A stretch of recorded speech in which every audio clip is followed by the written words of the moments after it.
So please welcome to our last panel, this one in English. I hope those of you who visited the part before enjoyed our Science Café today. And let me welcome Tamás, Lattmann and Mark Galeotti, our new international colleagues, who will now give their impressions. The last one in today's series. Tamás is expert in international law, and Mark focuses on security and Russia, and also the secret services of Russia. And we are very much looking to your contributions. So, Tamás, thank you. Can start. Thank you very much. It's an honor and a privilege to have the opportunity to have the lecture here. Before coming to Prague, I have been teaching international law and international humanitarian law and human rights for 15 years. And actually, the presentation that I have chosen today, which may be interesting, is somewhat related to what I have been doing for a lot of time, and that was teaching international humanitarian law and law of war, especially to military, because I have been responsible for military training in the Hungarian armed forces for the past 15 years from the legal aspect. And actually the question of asymmetric warfare and the legal challenges related to that is something which is a common challenge to all armed forces, even in our region, our countries. I am from Hungary. Our countries do participate in all kind of international missions, even if not very intensely, and even if not in the worst situations that the armed forces today may see regarding to warfare and asymmetric warfare. But I think that it's very important to deal with these questions. And actually the question of asymmetric warfare and new conflicts and the legal reactions, legal possibilities to that, to those, pose something which really cuts into the flesh of our service persons on the field of our military, and for that reason it's very important that legal issues are more or less classified here. First element that I would like to, as I just use the PowerPoint to direct my own speech, otherwise I would start talk about it. You would all be sitting here for at least 90 minutes before you would be able to make me stop, so it's not a good idea. So I'm using the slides to orient myself. The first one is I would like to talk a bit about the terminological clarification of what do I mean under which terms and what words. When I'm talking about classic laws of war, then I mean all the international legal provisions that have been developed during the past hundreds of years, which has taken the form of modern international treaties only in the past 1.5 century. Ever since the first Geneva Convention adopted in 1864, the rules have been developed via international treaties, but as we can imagine, even before the first Geneva Convention, there has been laws applicable in armed conflict that have been developed by state practice. And all these rules, which are today codified in various international treaties, the most important being the 1949 Geneva Conventions and their additional protocols of 1977. All of these modern international treaties have been basically based on a concept of regulation of a relationship between states that is to some extent a symmetric relationship. So state versus state as an armed conflict usually brings in a lot of symmetries, because we have regular armed forces facing each other with very similar interests. When I'm speaking interests, I mean even interests that are happening and that are a reality in the minds of the soldiers. During my PhD research, I have made a survey that was going for years. I have been using questionnaires through 6 years with military cadets, trying to get their opinion about typical asymmetry warfare situations.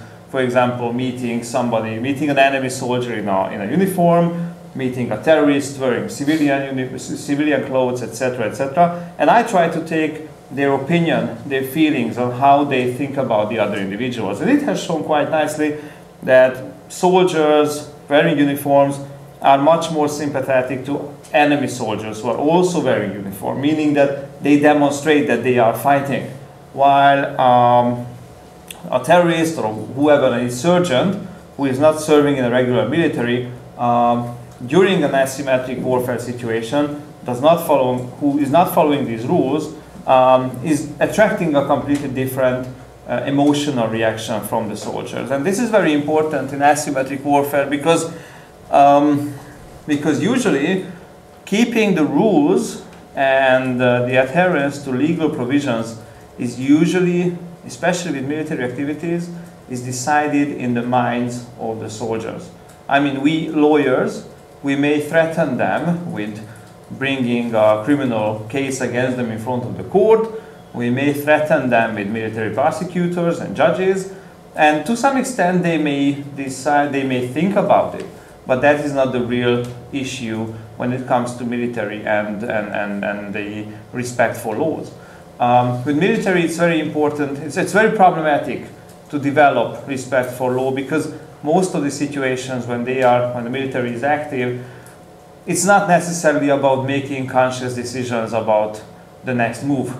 No, it's military activities is usually about trained movements. Military are trained to shoot. They are not following a conscious thinking procedure before shooting. It's a training issue. It's not necessarily an education issue. And legal provisions and respect of law, of legal provisions additionally has to be taught to these people. All the principles of classic laws of warfare are very simple in essence.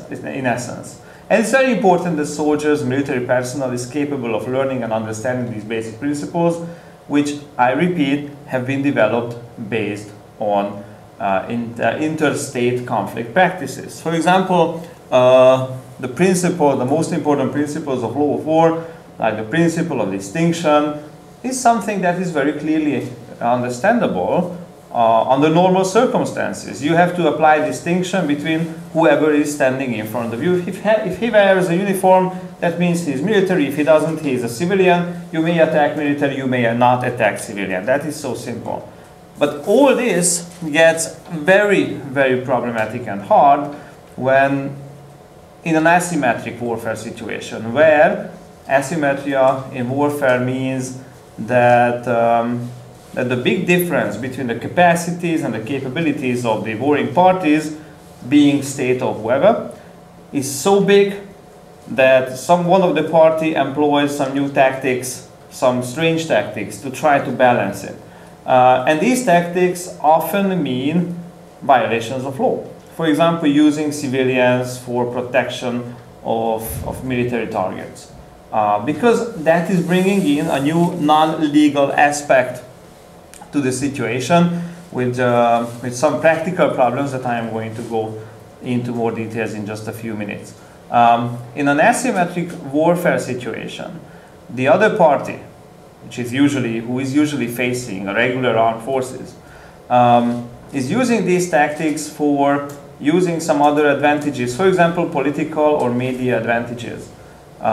Using civilians for shielding military targets, that is where the legal question is going to come up. Does it make the military target immune from attack or not?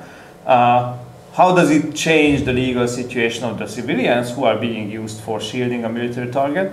But actually, when the decision making is being done with the military about this situation, it's usually not legal anymore. It is going to become a political decision. Because that is the goal of the adverse party. By putting civilians into a military target to protect it, they calculate with the fact that the attacking party, for example the military, will have to cause civilian damage, will have to turn a civilian into dead, and that is going to look very badly in the television. And this fear that is going to keep away, in the most cases, the military from commencing a legitimate attack, it is going to be a political decision because they are going to be afraid of bad images in the television. And this is just one very clear, very simple example of the problems that we may face, which take this balance of symmetry off. And the question, how can we apply the existing legal provisions to a situation like that? Actually, these situations happen very often in modern days conflicts, because in modern days conflicts we have the numbers to see the proportions. But ever since the Second World War, luckily, the number of international conflicts, state versus state conflicts, has very nicely decreased. But on the other hand, the conflicts within countries, in non-international conflicts, the number of those have been raising quite badly. What are the problems of applicability of classic laws of war to these situations? Well, as you can see here, I have put in a distinction between legal and practical problems. Now, the legal problems are going to come into a bit later. The first legal problem is going to be the question that we have to ask ourselves if it's always possible to use these laws at all. Now, before entering into this, the role of modern media has to be mentioned. The question mark there indicates that there's a big room for thought here. Is it a problem that we have modern media around, which brings in a beholding eye into the situation? My understanding and my opinion on this one is that it is not really a problem that we shall be very afraid of. And to some extent, myself having a background in NGO activities and many things, I would go for an active media participation. And at the same time, while working to the military as well, and knowing the problems of the military with the media, it's always very important for the military to understand that the presence of modern media, even in an operational environment, may cause some practical problems, but put it all together, if everybody in the military is following the laws, then it's nothing to be afraid of. Because the military is usually having a very problematic relationship with the media. They are afraid of the media, they are afraid of the publicity that the media is bringing, and of course what they are afraid of the most is the politicians, their own bosses, the political bosses, who are also very much afraid of the media. Now, the media activities are regulated to some extent on the level of international humanitarian law itself, but more detailed on level of every country's domestic law. IHL, international law, international humanitarian law, does not cover too many laws to the operation of media. Basically, the media's activities can be limited by domestic legal tools, and usually that is what is happening in reality, but still the media is usually present, and their presence, especially tomorrow, is becoming a practical problem related to applicability of laws of war, because when the media is present, it means that every mistake is going to be visible immediately. And that is something, once again, that the military is very much afraid of, and that is something which sometimes determines opinions related to military actions. I could bring you a few examples, for example, from the Fallujah battle in Iraq a few years ago, when the CNN was on site, nearly a CNN camera seeing nearly live as a wounded Iraqi individual was shot in the head by a US Marine, because the Marine has been afraid of the guy is actually not wounded, but acting as a human bomb and wants to explode himself on the side. And that's when he realized that he is still living. He shot immediately. The wounded was killed by the bullet, and then the soldier had to go to a military court because it was nearly live broadcasted on mainstream media. And that is a problem to military, but it was even a bigger problem when the Marine was found innocent by the military court. And I don't want to go into the details here because we don't have the time, but I truly believe that the judges have brought a correct decision. Legally speaking, it was a good decision, but it was very hard to explain because, in the media, what you can usually see is always a simplified image. So that's a problem. Now, legally, one of the big general issues is the prohibition of reprisals,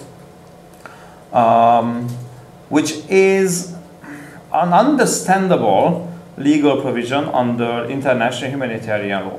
What does that mean? Prohibition of reprisals mean that in case of a violation of a legal provision, the affected party may react with a similar violation of a similar legal provision, which is a general principle in the operation of international law in general. But of course, in the case of law of war, in the case of international humanitarian law, this is logically restricted. Every violation of all the violations of international humanitarian law may not be revoked by the same way, by a reprisal, because that would lead to new violations. And the problem and the goal of international humanitarian law is basically to lessen the damages, to lessen the suffering that goes together with warfare. So with prohibition of reprisals in the case of IHL is completely understandable. But the problem here is, once again, the way how individual human beings are tend to think. In the Iraq War, during the Iraq War, it was a very big issue that at the beginning the Iraqi armed forces have started to employ some stupid tactics, for example, feigning surrender, thus attracting American soldiers into being not careful enough, and then they used their lack of attention to initiate attacks. And at the very beginning, the American reaction was, and the level of communication, that, well, if this keeps happening, then we are not going to accept surrender anymore, and that's it. That is something like reprisal in the practice, which is completely against international humanitarian law, and it's quite easy to understand why it's a very problematic practice. The colonel who was saying this to the CNN has never been let to near any cameras again after this, of course, because it was such a bad thing to talk about it live on TV that we are going to violate international humanitarian law from now on. And actually, the protection offered by IHL to all individuals and all groups of individuals affected by warfare, meaning soldiers, meaning prisoners of war, and meaning civilians, is getting more problematic in case of one party systematically deciding to violate international provisions of international law. And this is getting the most problematic regarding the protection of civilians, because civilians in the most cases in every armed conflict are becoming the most badly affected groups of individuals. I'm sorry, this is a mistake in the slide. When I was using the template, I forgot to erase these words. The joint ownership does not have anything to do with hearts and minds of individuals. I'm sorry, it's a mistake. So basically, when we talk about protection of civilians, classic IHL is actually having some important goals. And the first one is to keep civilians away from hostilities. That has more reasons. First of all, because a direct obligation under every individual, of every state in an armed conflict to protect individuals, not to attack individuals. It's quite hard to do it when the individuals are running up and down all over the soldiers.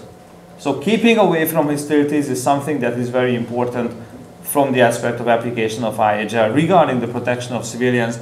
And there's also a political advantage of this that is called winning the hearts and minds, so that if you are having a military operation somewhere and you have a good relationship with the local individuals, that means that they are not going to give you any trouble, meaning there are no logistical problems, you don't have to be careful with them because they are going to cooperate with you.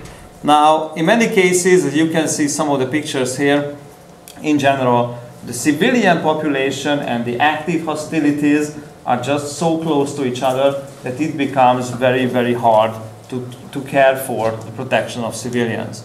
I have already referred to the practice of shielding, which is one of the biggest problems in many asymmetric conflict situations. When an active participant in hostilities is using civilians, and in the most cases, as you can see, even children, for shielding themselves, for shielding objects, for shielding military objects from any possible attacks. You can see in every situations, you can see similar situations like that, and not necessarily only in a new type of armed conflict or a classic asymmetrical conflict. I would just like to draw your memories. Maybe you remember when the NATO was having the air campaign against Serbia. The local population of Belgrade, they were they were having parties on the bridges in the city because they wanted to protect the city's bridges from the NATO air attacks, saying that, well, we are having a party here on the bridge, and if NATO wants to bomb it, then bomb it with us. You know, as long as the local population is not forced to go out there and have a party on the bridge, it is in a very, very difficult gray zone of international humanitarian law, because those people have gone out there voluntarily. If they are sent out by the government, or if they are forced out by the government, that's another issue. On that case, it's a clear war crime on behalf of the government, but the attacking party is in big trouble in a situation like that. Like in these pictures, you can see where somebody is engaging in hostilities in an active way, but he's using his own surrounding, for example, using children, putting around themselves. And then, you know, if the enemy is shooting back and the kid is dead, well, the political goal is achieved. And actually that is the goal in these situations, and that is why it's extremely problematic, because on the other side, it limits the possible actions from the adverse party. And actually this action is limited because of the illegal action of the other party, and that is something when you are going to get into a very hard problem that I just like to call as a spiral of violations, which is happening when everybody decides to violate the laws. Just for example, there is this article, this boy whom you can see here, he has not really done anything, he was just throwing stones on the Israeli soldiers. You know, that is part of the local folklore over there. The Palestinian boys are throwing stones, and the Israeli soldiers have just got enough of it, so they have run against these boys, and one of them they caught and they tied him up to the windshield, saying that now you can throw your stones. Your friend is here. And of course the media was there, you can see that it was published in the press, and the soldiers have gone to military court for doing it. And you know, to some extent it's completely logical, because what they have done was a violation of law. But you know, you have to look at the reason why they did it. And I don't want to say that what they were doing is okay, because it's not okay, it's a violation of law, so they are okay to go to the court. But the reason why they were doing it, because they were forced into it. And actually, we could go on in these situations. I just like to draw your attention to the fact that these problems are actually happening today in many situations, and there is a frantic attempt to look for solutions. Two possibilities are on the table. There are ideas about having the laws and rewriting them, so maybe a recodification of the laws would be nice. My argument against this is that it would not solve the problem. The root reasons, the root causes would still be there. So actually we would not solve anything. What we have is kind of like trying to put these elements into military training. We try to develop proper legal solutions to a situation to that, and we try to include it into military training, into these situations. I'm not saying that it's working well. I'm not saying that it doesn't draw any debates, because for example in Israel there is an NGO working on these issues, doing psychological interviews with soldiers, anonymous interviews of course, so they don't have to give their names when they are talking about, for example, how they violated the laws that they know that they are existing, and then it's an attempt to put these experiences into military programs, into military training. If it will happen, then it will probably ease the situation. But generally, the starting point is, and it's very important to understand, that you may prepare military, you may prepare law enforcement for situations like that, but as long as the root causes are there, for example, one party is constantly violating the laws, then this problem is not going to go away. You can just prepare your soldiers to handle it, but it's not necessarily going to have a result in the end. So that was it. Thank you very much for your attention, and of course I'm happy to discuss on any questions. Thank you. So do you have any questions at the moment? Maybe I would have one. Yep. If you see any difference regarding the attitude of the soldiers when you have a national unit or like state unit or international units, if you believe that there is like better possibility to train the soldiers according to international norms when they are from international context. That's a very good question. Actually, what my research with Hungarian military cadets was, I tried to cover the area of when they enter the training and when they leave the training. They had the questionnaires regarding these questions at the beginning and the end of the training, and I wanted to analyze their change in the attitude that they get with training and education. But then when they go to international missions, it's not questionnaire anymore, but it's just informal talk. I see that by participating in international missions, they get some of the practical experience that before that they only learn about, if they are lucky and they learn about it. But when they really live that problem, when they see that problem, and in international missions, there is the possibility to that. Or if not living by their own experience, but they are talking to international staff, international military, who may have had already experience like that, that contributes very much to this. They are getting more experience, they start to feel it and live it much better. So it's not only textbook problem or not only the problem of the guy who comes up to lecture us, but they start to live it. And that is the point when they start to really start to understand it. And if you put them together with soldiers with active duty background who already have seen stuff like that, it helps a lot. So I believe that in international context, the possibility for international exchange of ideas and experience, it's always very useful there. Mm-hmm. Okay, thank you. Thank you. Any more questions? Mark, do you want? Okay. I'll be talking rather different theme on Russia. Thinking about Russia 20 years hence, whether Russia is a prisoner of its history, and so what place to start than with Donald Trump. We're all in a degree of shock or at least surprise. And in many ways, one of the interesting things about the whole Trump phenomenon is the extent to which he seems to be going against the trajectory, against the sort of historical development. It's nice to think of countries moving in straight lines, moving in particular directions.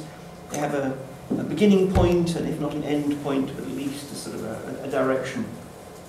Trump doesn't seem to fit that. And Trump, therefore, actually usefully reminds us about a few things about historical predetermination.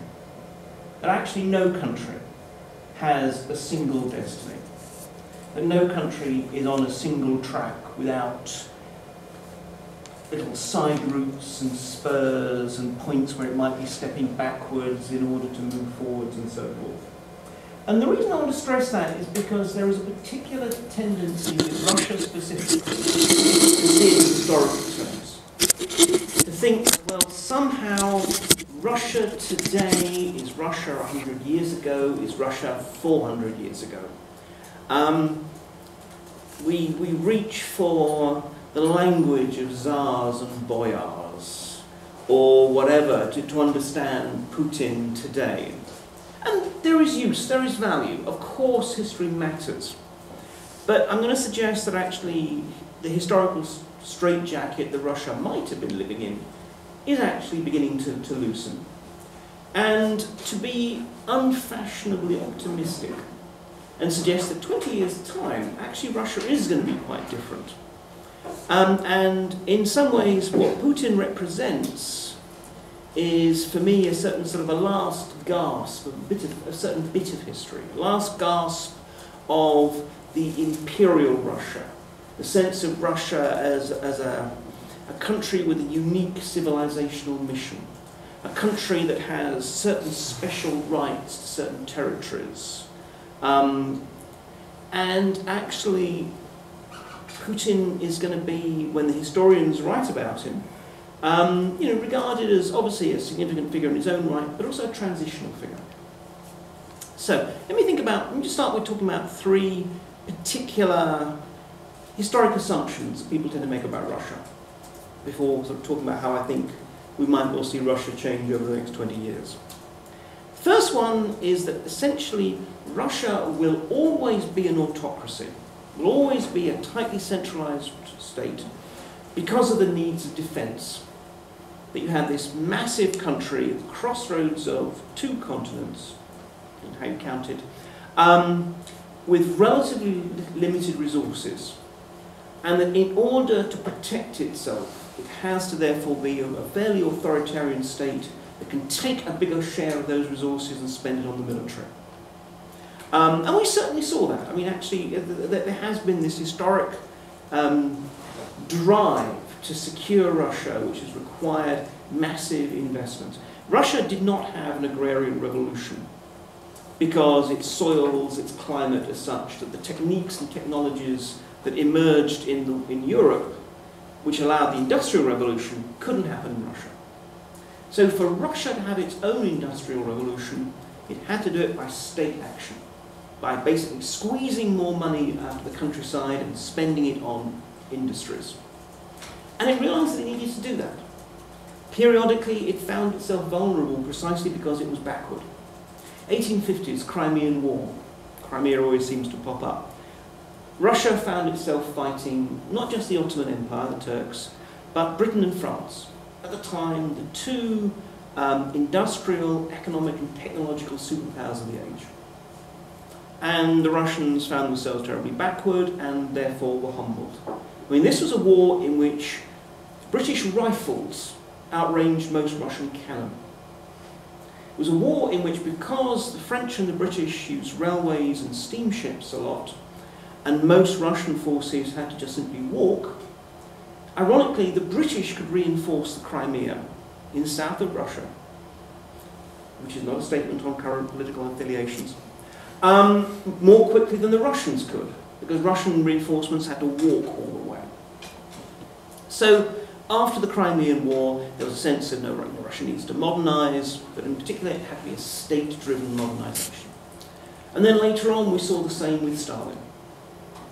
In 1932, to 31, he said, "We are 50 or 100 years behind the advanced powers. We must make good this distance in 10, or else they will destroy us." 10 years later, the Nazis invaded. And in that period, you had a genuine industrialization and modernization of Russia, building a war-fighting state in the Soviet Union. But again, through massive, gratuitous, phenomenally brutal state means. Collectivization of the agriculture, essentially taking all land and making it a state resource. Forcing all the peasants to simply be employees of the state, starving them if need be, in order to export grain to us, to the West, in return for Western technology to industrialize. So there has certainly been this historic pattern of essentially to catch up with the advanced powers, brutal authoritarian regimes being in place. But as we look to the future, I mean, it's clear that in the 21st century, the arithmetic of warfare is not determined simply by how many tanks can you put in the field, how many soldiers can you put in the field, particularly for Russia. I mean, first of all, because Russia is also facing China that can basically put more soldiers in the field and increasingly more advanced forces in the field. I mean, every year the Russians update their war plan for how they fight a war with China. I can only assume it's a single sheet of paper with just simply a little, how many days before we go nuclear? And each year they just cross off and just take off one day. I can't imagine how else they think they could possibly fight China. They can't. But more to the point, this is not the way wars in the 21st century are largely going to be fought, especially between nuclear powers. Warfare is increasingly, once again, a matter of politics, of economics, of soft power, of competition through all kinds of other ways. And to a large extent, that depends precisely on economic strength, on economic dynamism, on technological advance.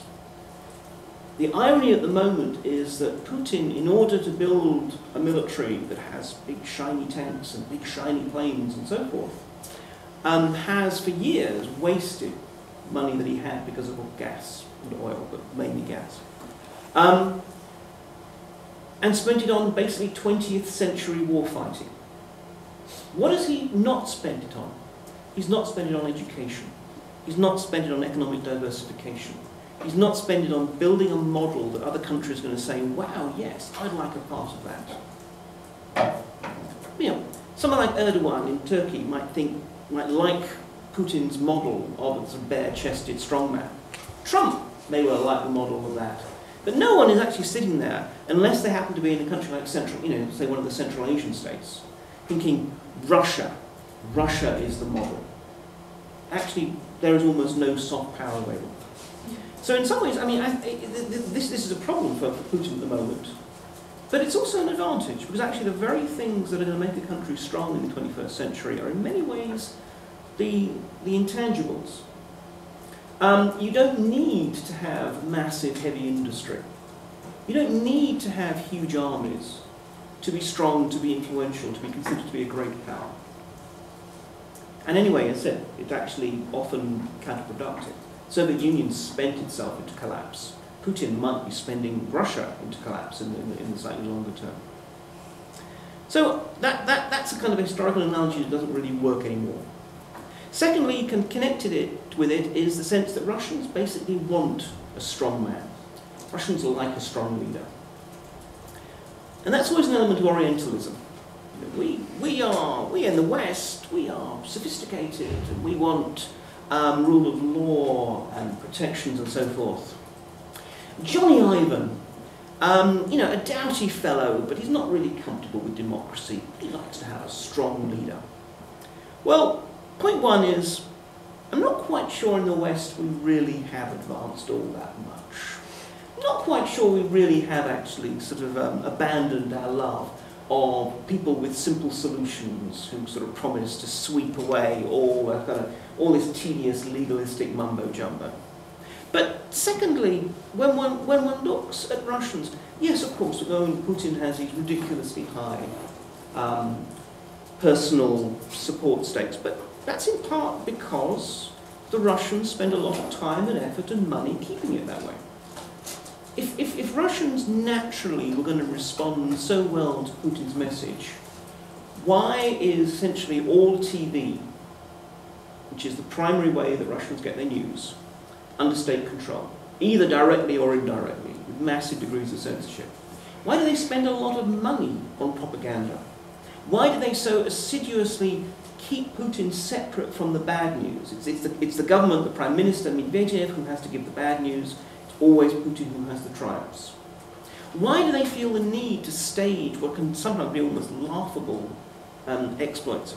Putin going swimming, diving in waters off Greece. Oh look, he's found priceless artifacts.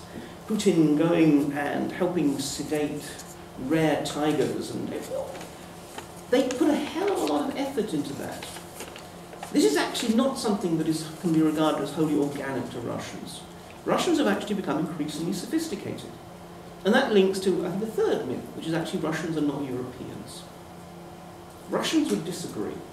Russians regard themselves as being not just part of Europe, but a part of Europe that has so often been historically denied its real place. Whether it's in the 14th century when the Mongols invaded, and for 200 years basically Russia was locked away. Whether it's because of the divide between the Orthodox and Catholic and Protestant. Whether it's because of the Cold War and the Iron Curtain. But now, actually, if you look at Russians when they have the chance to, when they have the money, the opportunities, they want to travel in the West. They want to send their kids to study in the West. They want to send their money in the West for safety. But they also want actually their own futures to be in the West. And time and again, when actually Russians are surveyed by kind of reputable polling organisations, i.e. not government ones, yes, they'll say Putin's great, and yes, we should be a great power and everything else. But when you dig in and actually say, well, okay, but let's ask kind of specific questions about values and so forth, they are very unhappy with the sense that they don't have a working rule of law state.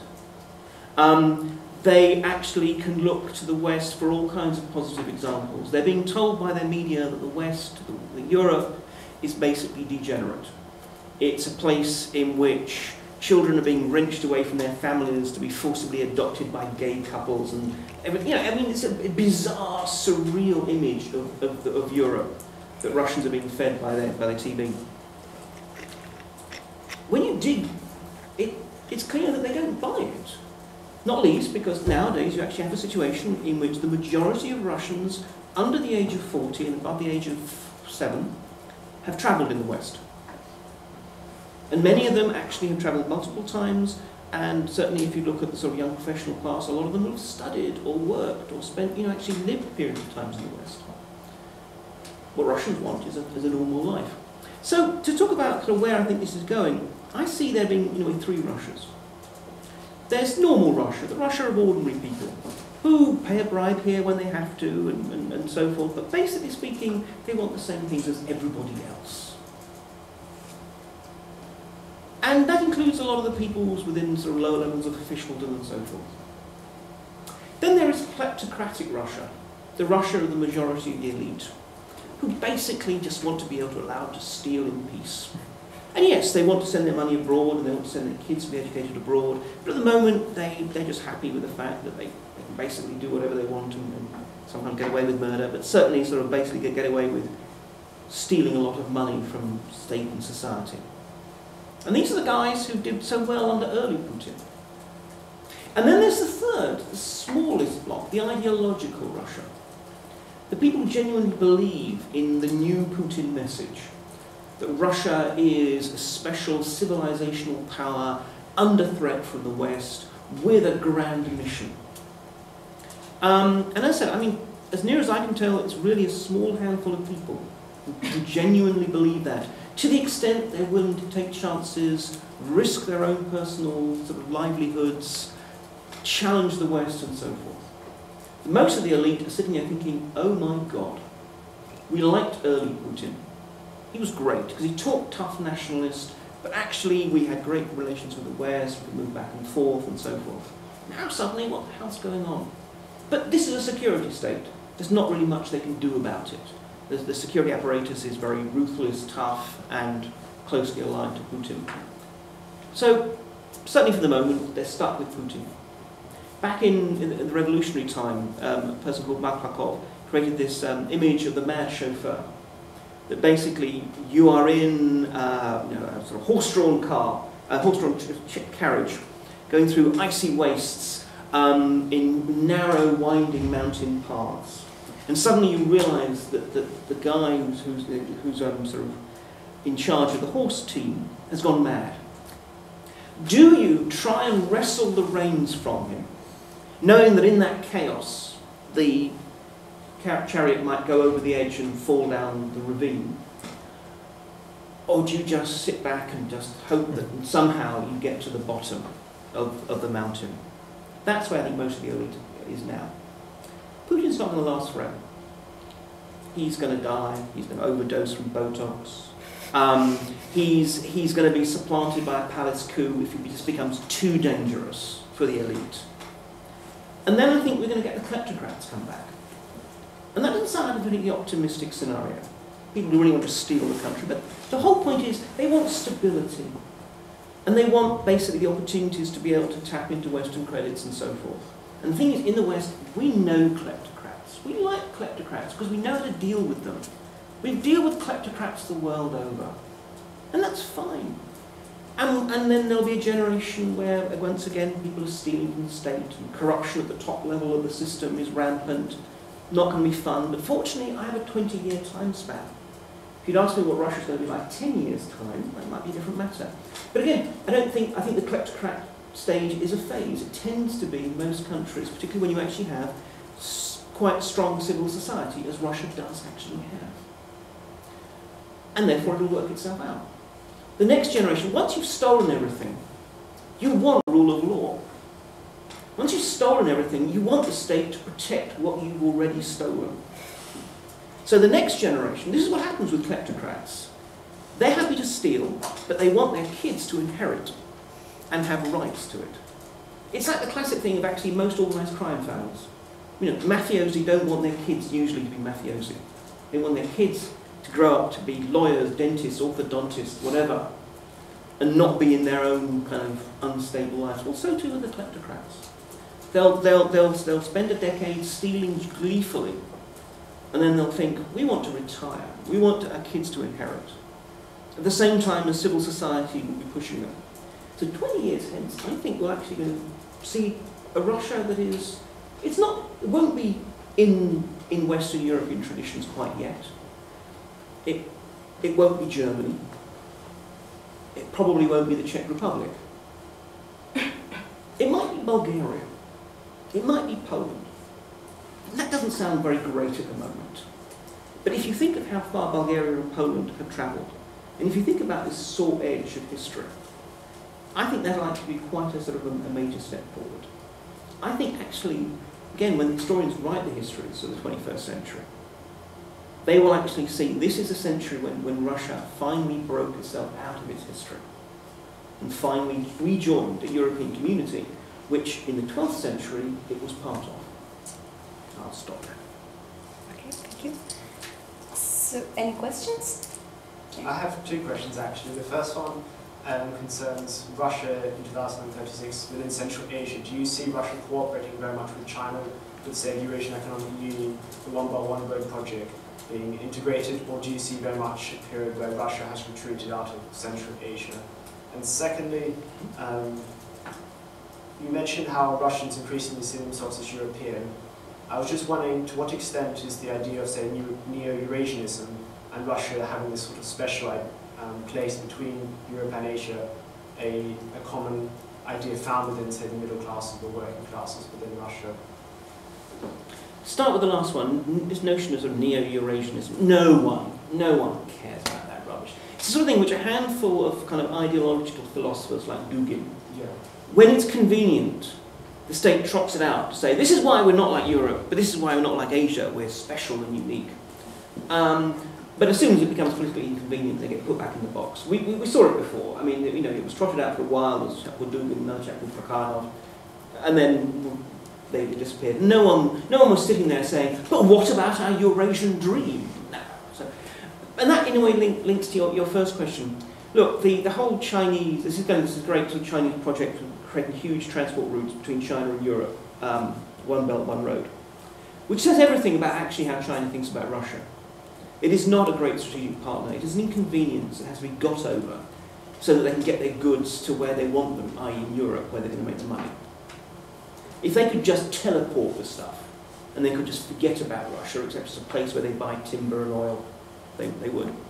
I mean, if I'd had a bit longer, and now you've given me that opportunity, I mean, I wouldn't be surprised in 20 years' time Russia's borders are not necessarily the same as they are now. If you look at what's happening on the eastern side of the Urals, I don't think that China's going to invade and so forth. But I just think that the natural gravitic power of Chinese money and the Chinese economic dynamism is such. I mean, on the Chinese border, there's a town called Khabarovsk. Now, I went there back in late Soviet times on the Trans-Siberian. It is, without any doubt, the most boring place I've ever been to, and I was stuck there for about 2.5 days. It felt like 2 weeks. About the only thing there was an ethnographic museum, which was 2 rooms, one of which was full of just dried fish, which gives you an idea of just how exciting a place Khabarovsk was. Because at that point, the Amur River, what was the Amur? Anyway, whatever, the river that was basically the border with China was a militarized frontier. Now, it's a thoroughfare. There's a huge Chinese city right on the other side of the river. There's ferries, and there's been, apparently by people who've been there, a huge influx of Chinese money. You know, completely rebuilding it, and there's Chinese markets and Chinese workers. But more to the point, there's Chinese money now employing a lot of Russians. And the point is, if you're the mayor of Khabarovsk, or if you're the governor of the Far Eastern province in Vladivostok, right at this far end, frankly, what happens in Beijing is at least as important as what happens in Moscow. And this has been the case for a while. In 1993, when Boris Yeltsin shelled his own parliament, the governor of Vladivostok was asked what he thought about it, and he said, it's just a struggle between clans in Moscow. His president was shelling his parliament, and his response was basically, meh. So I think that this is something that's been going on for a while. So no, I mean, I think it's not so much, I think, that Russia is going to, in 20 years, again, 10 years would be a different matter. But 20 years hence, I think Russia will have accepted that Central Asia is China's, if it wants it.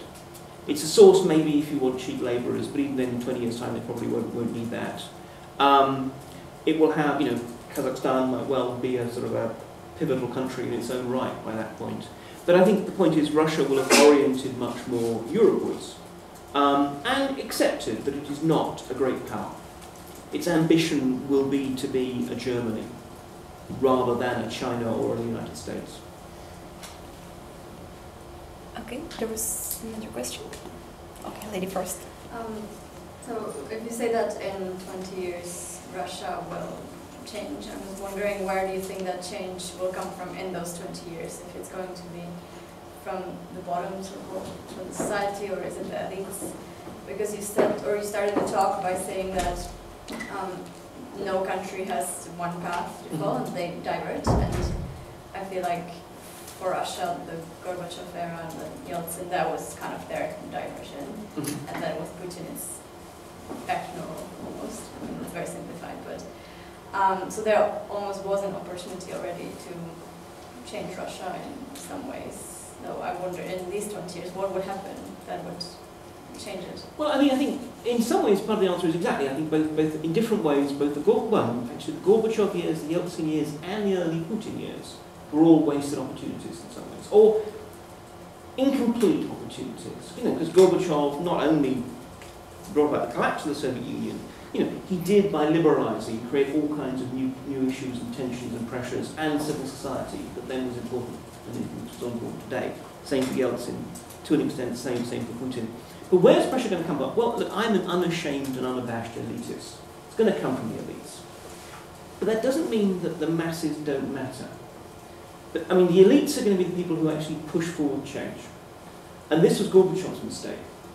That he tried to bring the reform despite the elites, and therefore the elites against him. No, this is going to come from the elites, but it's going to be for self-interested reasons. And they're not going to do it because they think, oh, this will be good for everyone. But for example, you know, one of the things they're always worried about is the sense of a revolution from below that sweeps away and makes them lose everything they've got. You know, we're seeing at the moment labour unrest on the rise, up 25% in the past quarter.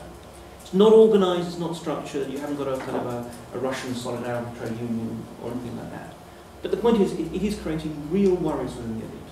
On the whole, the Russian elite at the moment is worried. If they had, you know, if Putin disappeared tomorrow, I think most of them would be delighted and relieved. Something's not going to, you know, or unless without them doing something. But in the longer term, I think it's the elites who realise that basically you benefit from having a dynamic economy. You benefit from having essentially a pretty legitimate system where you're not constantly fearing that you're going to be swept away, that you're not having to spend a lot of money. I mean, at the moment, the Russians got a 400,000 strong National Guard, purely for domestic security. They're spending 25% of their total state budget on the so-called black budget issues, which are in part embezzlement, but mainly that's military, internal security, espionage. You know, that's money that you could spend on building yourself a great big new palace. That's money that you could spend on buying yourself an even bigger yacht. You know, from the elite's point of view, actually, you know, if one looks at when you have change, change almost always comes from enlightened conservatives. Whether we're looking at the spread of democracy, you know, in countries like Britain or the United States, it comes just simply from hard-nosed pragmatists who think, this is actually going to be best for us. They're not doing it because they're humanitarian. They're not doing it because they're thinking of the historic mission. They're thinking about, for me and my kids, this is going to be the best thing. And I think that's what's shifting.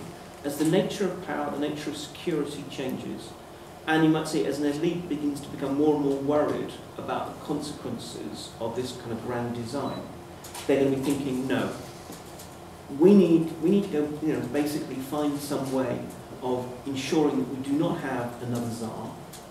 You know, we're not at the mercy of one individual, and that we actually have a dynamic and working economy. We can still make a hell of a lot of money, but this way we can also travel and use our money effectively. Okay, I have a couple of questions. Firstly, you sort of portrayed Russia as being stuck in the last century in terms of developing its military power, as opposed to the soft power which is in the lead now. But wouldn't you consider propaganda and espionage exactly that kind of soft power which is in the lead now? And they have invested quite a lot in that, and they've traditionally been very good at that. So shouldn't we be afraid of that? And my other question is, also you mentioned that most of the Russians, they travel to Europe or all across the world, really. But when you ask a lot of them, they usually praise Putin, like even though they've traveled so much and they've seen how we live here. When you're in contact with them, most of them are quite content with Putin. So what are the reasons behind that? How would you justify that when they had the perspective? Well, in some ways, it's interesting because they're the two sides of the same coin. Because again, if you ask Russians, do you think Putin's great? They say, absolutely, he's wonderful. But on the other hand, when you ask them, are you happy with the direction in which things are going in Russia? That kind of more granular thing, they're not. Okay. The interesting thing is actually we have seen the sort of the satisfaction versus the dissatisfaction figures, more or less come 50-50. So Putin is far more popular than the Russian system. Because in some ways I think Putin has become this avatar, this icon of Russian national virtues and everything else. But that doesn't mean to say, oh well, would you be willing to live a much harsher life for Putin? No, I mean, Russians are no more self-sacrificing than everyone else. Everyone always says, oh, but this is the people of Stalingrad and everything else. Let's remember that then they were facing a true existential threat. They were at war. And in a way they had to, because they had the Stalin murder machine behind them. You either fought on the front line, or you got a bullet in the back of the head, or you were put into a gulag or a punishment battalion. In those circumstances, everyone becomes a good patriot. So, we shouldn't assume that Russians are willing to sort of fight to the barricades just for Putin. In terms of propaganda and so forth, yeah, it's a powerful instrument, but it's a totally negative one. They're not really convincing people that Russia is lovely. They're just trying to convince everyone else that everyone else is horrible too. And, there's no real... The only reason they can do that is because of legitimacy failures in the West. The moment the West is going through a generalized legitimacy crisis, and whether it's Brexit or Trump or Jobbik or whatever, these are all manifestations of a common thing. And that's what gives Russia its options, its opportunities. It kind of stretches in and it finds a little existing crack and it helps expand it slightly. But I would say that actually there's very little evidence that much of this works. When people have really tried to say, okay, let's find evidence that Russian propaganda really works and changes people's ideas, it's incredibly thin. People's attitudes are being changed by other factors. And then maybe they'll watch RT television or whatever, or repeat a few talking points, but after they've been convinced. No one is sitting there thinking, well, I thought the West was wonderful, but then I looked at some news sites on Sputnik, on your news reports on Sputnik, and suddenly I realised that we're terrible. Oh, it's because they think we're being lied to by the elites, and the European Union is all about, controlling us by the French and the Germans or whatever. And therefore, they start reading Sputnik, because it's kind of telling them what they want to hear. So, it's a destructive force, and it only is as powerful as we let it be, because at the moment we have failed. We have failed to actually create a convincing narrative that actually has, brought the West together. We're in one of our slumps. We'll get through it. But at the moment, it's a bit of a scary moment. Okay, thank you. I'm afraid that we've run out of time. So thank you both for your contributions. Thank you for coming, and see you at another of our events, hopefully. And if you're interested in today's program, we were filming the whole day, and if the technique didn't fail us, which we hope it didn't, you would be able to see the videos in 2 to 3 weeks at our webpage. Or you can, with any questions you further have, contact our researchers via email or come to the Institute. We have also a nice library, as you might have seen. So thank you again, thank you speakers, and have a nice evening.